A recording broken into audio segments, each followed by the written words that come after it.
اور مذہب حق اہل بیت اور ان کے علماء دشمنان اسلام کے نشانے پر ہیں۔ اب ظاہر ہے کہ یہ خبر جہاں صدمے کا سبب ہے، جہاں غم کا سبب ہے، وہاں ایک عزت اور افتخار کا سبب۔ بلا شک مکتب اہل بیت پر ظلم ڈھائے گئے، شیعوں پہ ظلم ڈھائے گئے، لیکن جو علماء اللہ سبحانہ و تعالی نے ہمیں عطا فرمائے، ایسے علماء تو کجا، ایسے بڑے بڑے ان کے مذہبی جو افراد تھے وہ بھی ان کو نصیب نہ ہو۔ ائمہ اہل بیت جیسے تو ان لوگوں کا نصیب نہیں ہوئے، لیکن کیا واقعا جو مقام اور مرتبہ ہمارے علماء کا ہے ان جیسے ان کو نصیب ہوئے وہ بھی نصیب نہیں۔ یعنی صرف یہ کہہ دینا کہ جی ان کے پاس مولا علی جیسے نہیں ہے، نہیں ان کے، اور اللہ نہ کرے کہ ان جیسے ہو، یہ توہین ہے خود ہماری۔ اگر یہ ذہن میں آ جائے کہ جی ان کے بعض بڑوں جیسے جو ہیں وہ اللہ نہ کرے معاذ اللہ ائمہ ہوتے یا ہمارے علماء ہوتے۔ الحمدللہ دنیا آج پہچان رہی ہے اور پہچانتی چلی جائے گی۔ اب یہ جو کچھ دنیا میں ہو رہا ہے اور جو کچھ ہوتا چلا آیا، آج الحمدللہ جتنا پہلے چھپایا جاتا تھا اتنا چھپ نہیں رہا۔ اب بتاتے چلیں کہ جب بھی میں اپنی گفتگو میں کہتا ہوں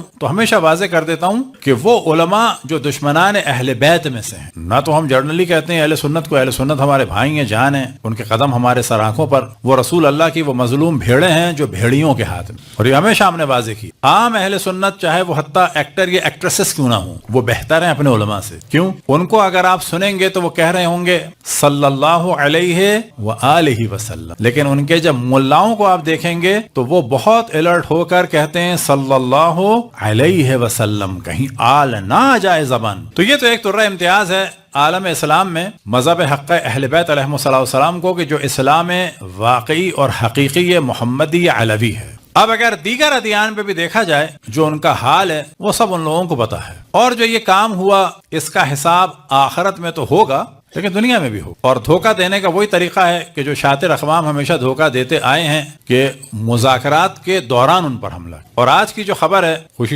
خصوصاً واشنگٹن پوسٹ وغیرہ نے 5-6 امریکن افراد کے ریفرنس سے لگائی کہ اس حملے کے لیے جو بہت اصرار کیا وہ سعودی عرب والوں نے، وہ بھی اپنے انجام پہ پہنچیں گے، وہ سمجھ رہے ہیں کہ ان کے پاس یہ سب کچھ رہے گا، کچھ نہیں رہے گا۔ وہ انتہائی ذلت کے ساتھ اپنے ہی ممالک میں ان کے غلام بن، حتیٰ جو مال ہے وہ بھی ان کو ملے گا۔ اگر آج 100% مل رہا ہے تو ایک وقت آئے گا کہ ان کو 1% یا 2% ملے گا، فقط ایک پاپٹ کی صورت میں ان کو رہنا ہوگا، صرف 1 یا 2% ملے گا۔ یہ سب چلا جائے گا دوسروں کے ہاتھ میں، اور یہی ہوتا چلا آیا ہے، اور یہ بادشاہتوں کا سلسلہ ہمیشہ رہا۔ اور ایک جو بہت واضح فرق ہے مذہب اہل بیت میں اور دوسرے مذاہب میں، گو کہ بہت سارے فرق ہیں لیکن ایک فرق کی جانب توجہ دلائیں، درباری ملا کا کانسیپٹ۔ درباری ملا کا کانسیپٹ جو ہے وہ صرف مذہب اہل بیت میں، ہم کسی کو کہہ سکتے ہیں درباری ملا، ہم کسی کو کہہ سکتے ہیں کہ درباری ملا نہیں ہونا چاہیے۔ باقی مذاہب اہل سنت میں جو ملا جتنا درباری ہوتا ہے اتنا ہی مقدس ہوتا ہے۔ وجہ یہ ہے کہ ہمارے یہاں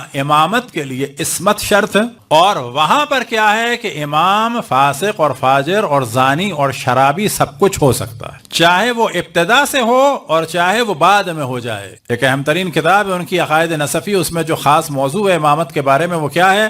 لا ينعزل الامام بالفسق والجور، کہ امام فاسق اور ظالم ہونے کی وجہ سے معزول نہیں ہوگا۔ ہمارے ہاں امام کے لیے شرط کیا ہے؟ معصوم ہو۔ مولوی کی 2 رکعت نماز کے لیے شرط ہے کہ آپ کے نزدیک کم سے کم عادل ہو، یعنی آپ کو نہ پتا ہو کہ وہ حرام کرتا، لیکن اگر آپ کو پتا چل جائے اور جب تک اس کے ترک کا اور توبہ کا یقین نہ ہو جائے نماز نہیں پڑھ سکتے۔ فخر کرنا چاہیے کہ مذہب اہل بیت میں ہے کہ ہم 2 رکعت نماز نہیں پڑھ سکتے فاسق اور فاجر اور زانی اور شرابی کے پیچھے، اور وہاں پر کیا ہے کہ امام اور خلیفہ ابتداءً بھی فاسق اور فاجر اور زانی اور شرابی ہو سکتا ہے، اور اگر وہ نہ ہو اور ہو جائے تو کیا ہے؟ لا ينعزل الامام بالفسق والجور، کہ امام فاسق اور ظالم ہونے کی وجہ سے۔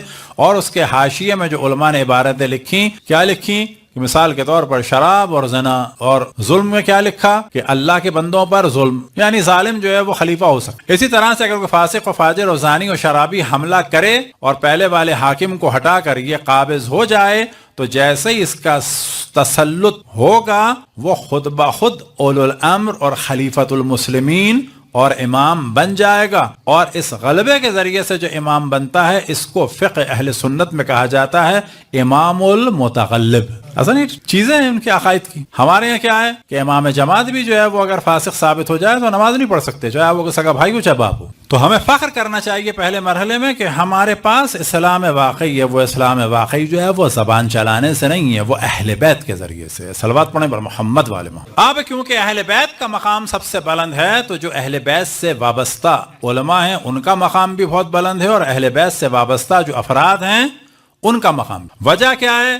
یہ اپنا ذاتی مقام نہیں بلند، یہ اہل بیت سے وابستگی کی وجہ سے بلند ہے. صلوات پڑھیں بر محمد و آل محمد. انقلاب اسلامی کے بعد جو سب سے بڑا پرابلم پیش آیا وہ یہ آیا کہ دنیا ڈیوائیڈ تھی دو حصوں میں، اور یہ ضروری تھا کسی ایک جگہ پر رہا جائے. اور سب سے پہلے جو کہا جا سکتا ہے کہ ایک ہمارے مرجع اور عالم کے ذریعے سے اس پولیٹیکل ورلڈ میں جو ایک نعرہ بلند ہوا وہ کیا بلند ہوا؟ لا شرقیہ ولا غربیہ، نہ ان کا نہ ان کا، نہ مشرق کی نہ مغرب. یہ ایک اہم ترین موضوع تھا، اور یہ ایسا موضوع تھا جو دونوں لابیز کے لیے خطرناک. اللہ کا شکر ہے کہ اور یہ بھی ڈیوائیڈ ہو. ابھی تو اس کی ایک فائل کھلی ہے اور اس وقت اس پر بہت بوجھ ہے. یاد رکھیں اس شیطان پر، اس پر بہت بوجھ ہے کیونکہ کبھی بھی اور چیزیں کھل سکتی اور روکی گئی ہیں. اور ساتھ میں خود ڈسکس ہو رہا ہے کہ وہ آدمی اس وقت زندہ ہے یا نہیں ہے، اور ہے تو کہاں ہے، کس ملک میں ہے، اور کس کے لیے جاسوسی کر رہا ہے، یہ کیوں لوگوں کو ان کاموں میں لگا کہ کن کن کو بلیک میل کرنا چاہتا تھا. تو چیزیں کھلیں گی اور آپ دیکھیں گے کہ انشاءاللہ یہ سارے ظالم ذلیل و خوار ہوں گے. ہمارے دشمنوں کو خداوند تبارک و تعالی آپس میں مشغول فرمائے،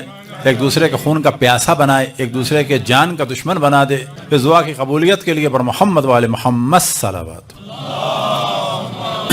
اب جو کچھ کیا، بعض کام ایسے ہیں جو ہمیں نہیں کرنے. مثال کے طور پر جب انسان کو غم ہوتا ہے، غصہ ہوتا ہے، تو بعض دفعہ بیلنس سے آؤٹ ہو جاتا ہے. یہ معنی نہیں ہے کہ ایک فاسق اور فاجر اور شیطان یعنی ہٹلر کی ہم تعریف کریں. یاد رکھیں بعض دفعہ لوگ جذباتی ہو جاتے ہیں کہ جو کچھ ہٹلر نے کیا صحیح کہ نہ، بالکل غلط کیا، وہ فاسق تھا، شیطان تھا. یہ کبھی نہیں ہو سکتا کہ اس کے ظلم کی وجہ سے اس ظالم کی ہم تعریف. بہت بیلنس ہو کے چلنا چاہیے. اہل بیت علیہم الصلوۃ والسلام کے اگر ہم ماننے والے ہیں تو یہ روش. کبھی زبان پہ چیز نہ آئے کہ جی 60 لاکھ اس نے مارے تو بہت اچھا کیا. نہ، بالکل اچھا نہیں کیا. خدا رسول اور ائمہ علیہم الصلوۃ والسلام قطعاً اس پہ راضی ہیں. اس فاسق، اس شیطان یعنی ہٹلر کی تعریف کرنا بالکل حرام ہے، گناہ ہے. تو کبھی بھی ایسی نہ پوسٹ ڈالیں نہ ایسی بات کریں، کیونکہ یہ مذہب حق اہل بیت اور عدل اور انصاف کے خلاف ہے کہ اس کے ظلم کا انتقام کس صورت میں لیا جائے. ان مظلوموں کو قتل کی ہم تائید کریں یا اس فاسق اور فاجر کی ظلم کی ہم تائید کریں، یہ والی کیفیت نہ ہو. الحمدللہ عموماً شیعہ اس قسم کی افراد تفرید میں نہیں ہے، لیکن ہونا بھی نہیں چاہیے. یہ اپنے ذہن میں رکھ لیں. کبھی بھی یہ جملہ نہ زبان پہ لائیں، اس شیطان کی تعریف نہ کریں، اس کے کبھی نہ کہیں کہ اس نے اچھا کیا، اس نے بالکل غلط کام کیا، بالکل حرام کام کیا، وہ انتہائی ظالم آدمی تھا اور ابھی بھی عذاب میں مبتلا ہوگا اور یوم القیامت شدید ترین حساب میں مبتلا ہوگا. ہم 1000 افراد بھی اپنے شہید کروا دیں، لیکن آیا اس وقت اگر آ جائے تو اس کو ہم ایسے دھکا بھی دے سکتے ہیں حتیٰ انگلی سے؟ نہ، حرام ہے. ہم کبھی بھی ظلم نہیں کر سکتے. تو یہ ایک فرق ہے اہل بیت میں اور غیر اہل بیت. آج کے دور میں آپ دیکھیں کہ جہاں بھی بات ہو رہی ہے عدل کی اور انصاف کی اور شجاعت کی، تو وہاں گھوم پھر کے نام کس کا آ رہا ہے؟ شیعوں کا. اس شہادت کے بعد اگر آپ دیکھیں کہ پاکستان میں صرف جو اہل حدیث اور دیوبندی انتہائی خبیث ملا ہیں وہ تو بول رہے ہیں، بڑبڑا رہے ہیں. وہ اس وقت سوگ منا رہے ہیں UAE، قطر اور کویت کے ریڈاروں کا. تو یاد رکھیں کہ یہ ان کے بیسس پہ حملہ تھا، ان کے ریڈار پہ حملہ تھا، اور ان ریڈاروں کو توڑ کے در حقیقت ان دونوں شیطانوں کو پہلے نابینا کیا گیا. تو عوام پر حملہ الگ چیز ہے، بیسس پہ حملہ بالکل الگ چیز. تو کچھ ملا تو بیسس کا سوگ منا رہے ہیں، لیکن اگر جنرلی آپ دیکھیں جتنے بھی صحافی ہیں، جتنے بھی پولیٹیشینز ہیں عموماً، اور جتنے بھی حتیٰ ایکٹر ایکٹریسز ہیں، وہ سب کے سب جو ہیں وہ سوگ کی باتیں کر رہے ہیں اور تائید کر رہے ہیں اور یہ اقرار کر رہے ہیں کہ ہمارے پاس ایسے علماء نہیں ہیں. یعنی اپنے مکتب کے ضعف کا اعلان کر رہے ہیں. اور یہی کہا جا سکتا ہے کہ یہ کم ترین ثمرہ ہے اور ایک نتیجہ ہے شہداء کے خون کا. صلوات پڑھیں بر محمد والے محمد. آج اگر مسلمانوں کے تمام فرقوں کے ذہن میں زبان پر نہیں، ذہن میں یہی آ جائے کہ ہمارے پاس ایسے علماء نہیں ہیں، تو سمجھیں یہی شہادت کا اہم ترین نتیجہ ہے. کیونکہ اگلا مرحلہ یہ ہوگا کہ ہمارے پاس ایسے کیوں نہیں ہیں. اس کا واضح جواب ہے کہ تمہارے پاس جو ہے بھگوڑے ہیں. ان کے ذہن میں سوال آئے گا، جواب ہم دیں گے. اور یہ بھگوڑے جو ہیں وہ بزدلی کی وجہ سے نہیں تھے، نفاق کی وجہ سے تھے. یاد رکھیں، ہم بعض دفعہ ان کو بزدل کہہ دیتے ہیں تو ان کا قوب کم ہو جاتا ہے. دیکھیں بزدل اگر جھٹکا لگتے ہی بے ہوش ہو جائے نا تو اس کا مطلب ہے کوئی بیچارے پہ الزام نہیں ہے. لیکن منافق اگر بے ہوشی کی ایکٹنگ کرے وہ خبیث ہے. تو یہ بھاگنے والے جو میرا اپنا عقیدہ ہے بزدل نہیں تھے، یہ منافق تھے. یہ رسول اللہ کو خطرے میں ڈالنا چاہتے تھے اور سامنے والوں سے دشمنی نہیں لینا چاہتے تھے. ان کو پیغام دے رہے تھے کہ دیکھو ہم نے تو کچھ نہیں کیا. تو جو ہم نے عرض کیا کہ اہل بیت علیہ السلام سے وابستہ ہونے کے نتائج ہیں، انہی میں سے چند نتائج یہ ہیں، اور اس شہادت کے ذریعے سے اور انشاءاللہ چیزیں واضح ہوتی چلی جائیں گی. اور مجھے لگتا ہے کہ جو اب ٹائٹل آغاز گا وہ شہید سادس کا ملے گا، یعنی چھٹے شہید. چھٹے شہید سے کیا مراد کہ جو تشیع کے بہت بڑے بڑے علماء مارے گئے ان میں سے چند کو لقب مثال کے طور پر. اور بلا شک ہماری زندگی میں جو ایک اہم ترین واقعہ ہوا ہے وہ یہ آغا کی شہادت ہے، اور ہمیں قوی امکان ہے کہ ان کو شہید سادس یعنی چھٹا شہید کا لقب قطعاً ملے گا. البتہ مومنین سے گزارش ہے اور بچوں کو یہ بتائیں کہ یہ ایک بہت بڑا واقعہ ہے. بچوں کو بتانا چاہیے جس طرح سے ماں یا باپ یا دادی یا دادا اس دنیا سے چلے جائیں تو ہم عید نہیں مناتے، یہ ایک زیادہ بڑا واقعہ. اور جس طرح سے کی شہادت اپنے زمانے کا اہم ترین واقعہ تھا، یا شہید اول کی شہادت، شہید دوم کی شہادت، شہید ثالث کی، شہید رابع کی، شہید خامس کی، تو یہ بھی تاریخ تشیع کے اہم ترین واقعات میں سے حتیٰ ماں باپ یا دادی دادا کے جانے سے زیادہ اہم ہے. تو بچوں کو واضح چیزیں بتائیں اور پوری کوشش کریں کہ عید نہ ہو، اور عید نہ ہو منانے سے مراد یہ ہے کہ قطعاً نماز ہوگی. اور رہ گیا ائمہ علیہ